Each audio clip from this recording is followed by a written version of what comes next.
I'm not long back from a trip to Belgium with my wife. We had an amazing time visiting old family friends that I've known probably for pretty much 60 years. And originally I stayed in a little Belgian cottage, much like this one here. This wasn't actually where I stayed, but I stayed in a cottage about 300 yards up the road, across the street from a beautiful pink moated chateau. And I had the best holiday between leaving school and going to university. On this particular trip, we went to stay with friends close to the town of Namur, which sits on the Meuse River and is pretty much the main town of that southern area of Wallonia.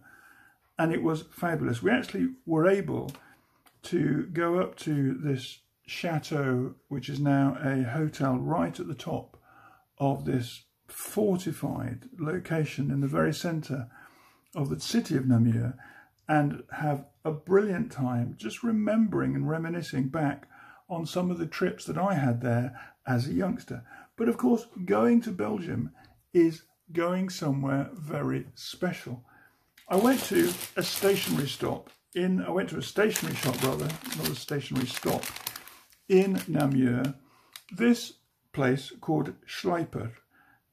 There are two languages spoken in Belgium, French and Flemish, and Schlieper has its bag in the language of both, in both languages. But it was the most exquisite shop to visit. 5 or 6 passageways of paints and silks and brushes, pencils and paper, tiny little intricate wooden 3D jigsaw models of houses and caricatures. But I treated myself to some of the things that for me represent aspects of the exquisite stationery within that shop. Let me show you some of the little treats that I was able to get for myself from this amazing shop. First of all, I think it's fairly obvious that I am a Tintin fan, and it won't take much to go into great detail about this. But these were the books that I read when I was a kid, all inspired, of course, by the character created by Scher. I'm trying to do this without revealing everything. This is Tintin, or Tintin, the boy detective, a character that has brought me great joy over the years, always in either this yellow or a blue sweater, but he is an emblem, basically, of Belgium, and something I have grown up with, Tintin and the boy detective, with his friends and the different characters that appear in his books.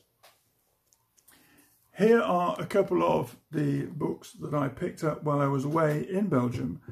This one, Tintin, Le Secret of the Unicorn. His books are fantastic. I started reading these as a little boy, probably aged 4, maybe 5. And of course, at that stage, I spoke no French whatsoever. But it was great to be able to follow the pictures, to see the two twins, to see Tintin and his little dog, Milou, or Snowy, as he is these days referred to in the English books. But this is one of the French versions.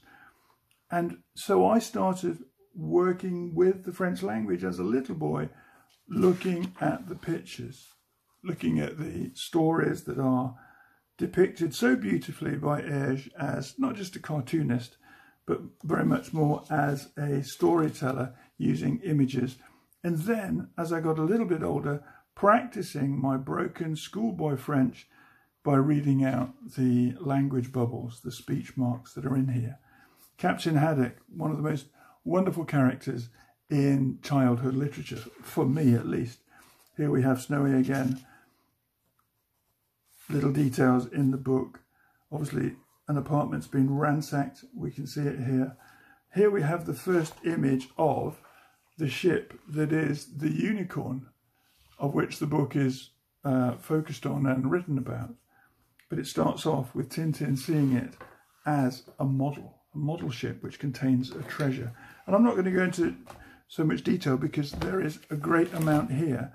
But what a great book, and all part of my childhood adventures and travels as a young boy in Belgium, visiting the same people that we have been back to see the second generation of their family this year in Belgium. Tintin and the Secret of the Unicorn.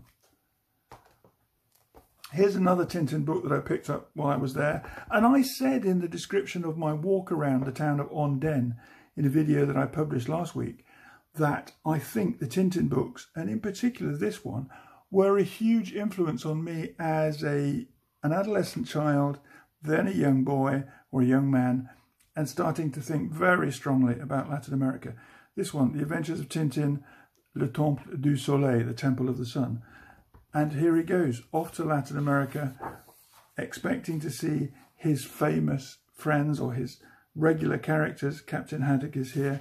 We turn the page, and within very little time, here we go, on the third page of the book, the detective twins have arrived in town. Latin America, mining, little railways, very much stereotypical images of Latin America from the 1960s and early 70s. But the adventure begins, and Tintin, of course, resolves the situation and solves the actual crimes. Tintin books and my little Tintin figure, such a classic piece of my growing up in Belgium and being excited about the country because of this little boy detective. I was a youngster in Belgium. Here's a youngster. This is Tintin, and I could guess that I would say that I was guessing I saw things in common with him. What else is in this bag? Remember, I took these cards out, and I'm going to show these to you here. But I was able to pick up in the same bookshop a little card, Tintin and the Temple of the Sun.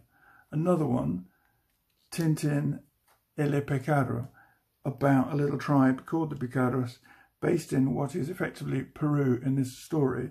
And one of my all-time favourite books, again, an adventure book, a thriller for youngsters interested in comic images and comic storytelling, Tintin and Red Rackham's Treasure, Le Trésor de Rackham le Rouge. Forgive my French. But these are great. I'm going to get these framed and put them in my study so I can look at them and be inspired as I am increasingly drawn to detective fiction. What else do I have in my bag from this beautiful stationery store? Let us have a look back in the bag. I saw this and I had to have it. For those of you who know the Kaweco range, you will be well aware of something called the Kaweco Sport, which is this tiny little pen. Fits in a shirt pocket, it fits in a trouser pocket, and you hardly know it's there. A slight gilding of the barrel top and the barrel cap, and a beautiful, simple pen, very lightweight, plastic or perhaps a lightweight resin, you might call it.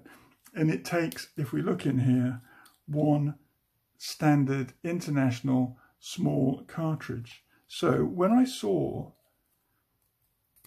in the Schlieper store in Namur, when I saw this pen, I thought, my goodness, that's got to be a Kaweco. I've never seen it before. And then when you turn the cap and you look at it more clearly, you can see here, if I hold it up above the Tintin image and above my journal, you can see it says here, Kaweco or Kaweco, I hear many people refer to it as. And there we have the very familiar seal for the company. But this is an interesting pen. It's much larger. Look at the size of these. If I put that Kaweco here, my Kaweco Sport by comparison, and something like my normal Platinum Plaisir pen, you see the scale of them. This is beautiful. It has these rounded, curved ends to the barrel and to the cap. This is more brusque. It still has curves and softness to it. But this one is much more, dare I say, brutal. It's a much stronger pen, but this doesn't screw on. The cap actually just pops off like that, and it has this really pleasing blue and I would say a grey-white to the resin of the body of the pen. Actually, I can see here that where there were some pricing stickers and I've removed those, I need to remove those slightly better. But it's a really nice medium nib. You can see the medium written on there. And this takes the same international cartridges, but the length of the barrel lets me keep two cartridges. So I've got one that's in use and another ready to go. But I really like it. It's a nice pen. It's beautifully balanced. And actually in the hand, it's a very easy pen to hold and to write with. You can see I've got those indentations here for the thumb and forefinger on the edge of the barrel below the nib. But it's simply, like I said, it pops in like that. So that was a real joy and an absolute surprise when I saw it. And then I saw this one in the same stationery cabinet. Again, this is the same Kaweco. I think it's called a Perkeo, P-E-R-K-E-O. I think that's the name of the model. I'll amend that and write it in the video description. But look at that. I've never had a nib like that. It's a very, let me hold it against the white of a postcard. But it's an incredibly dark, it's a blue-black nib against a black casing, I suppose you would call it, where the nib sits in or is fed in. And then it has this very same one blank cartridge for a stock item that came from a stationery store and space to put a second cartridge in there, again, of the international small cartridge type. But I'm really looking forward to using this one. This one I haven't inked up yet, but I'm going to put black ink in that to match the cap. This one, I've already got a lovely blue ink in it that I'm finding very enjoyable. Where did I get the inks from? I got the ink, of course, from Schlieper. And not just buying one little cartridge pack, I ended up getting this multi-pack. So I've got 3 boxes of 6, and then another 6 were loose on top of the plastic bubble casing. So I've got 24 cartridges from Bic. I've never bought Bic before. It's the first time I've ever seen international cartridges produced by Bic. So to be able to buy these and take those out of the shop, I thought was brilliant. They're just called standard cartridges. You and I may call them standard international cartridges or standard short cartridges, but they are superb and I really, really like them. But I like the colour. The colour is so much lighter than some of the blue inks I bought previously. And then I got a couple of other things which I can show you here. These, again, pens that I found to be useful. These are Uniballs, a very standard green and a black ink in a 0.7. You can see that on the barrel marker there. Again, by the Mitsubishi Pencil Company. I've not used these before. I think many years ago I may have had 1 or 2 casually or picked them up as work pens from a stationery department. But I have long used these, again, from the Mitsubishi Pencil Company, the Unipin Fine line, and I really like these, and I use these a lot. This is a fine 0.2, so by comparison, these as a 0.7, if I can show you that, yeah, these as a 0.7 are a much broader pen than the 0.2 that I am more accustomed to writing with in black ink.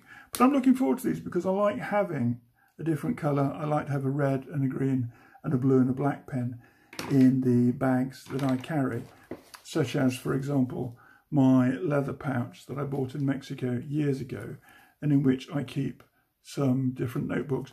One of the notebooks that I picked up this week in Belgium is, of course, this one, a Tintin book, very small, smaller than A6, lined, very strong lining of the pages here, but I'm looking forward to using it because, look, it's Tintin, there he is in his little yellow top, supporting my enjoyment of his character.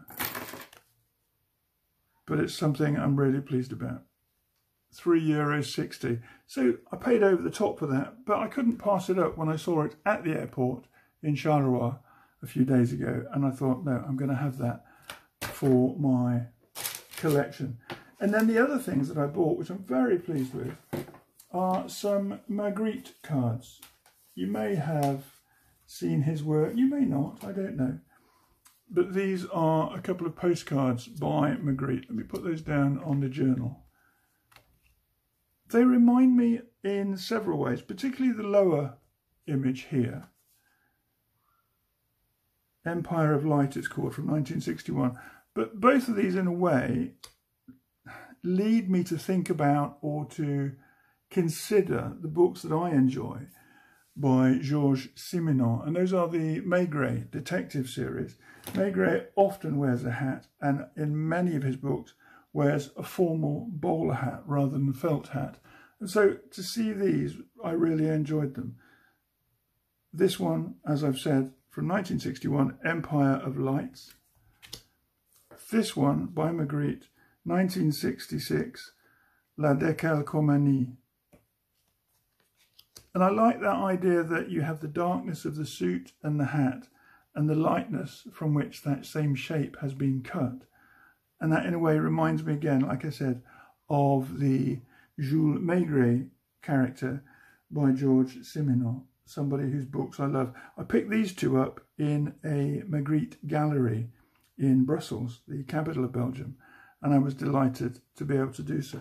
But I think with these new pens, and in particular this blue and grey-white Kaweco, I can really just enjoy more journaling, more adding words to paper or more words to screen, and just enjoying the fact that I have these wonderful physical reminders of special times in my life and, of course, of my love for Tintin, but my love, of course, for Belgium as a whole. I hope you found those interesting. This is the end of the month of July, so I'm looking forward in the next few days to doing a review of the month from a perspective of my writing, from the income from investments, and from content creation activity. But just looking at how the month has been with time on holiday in the UK and that fabulous trip to Belgium. Wherever you are and whatever you're doing, keep going and happy writing.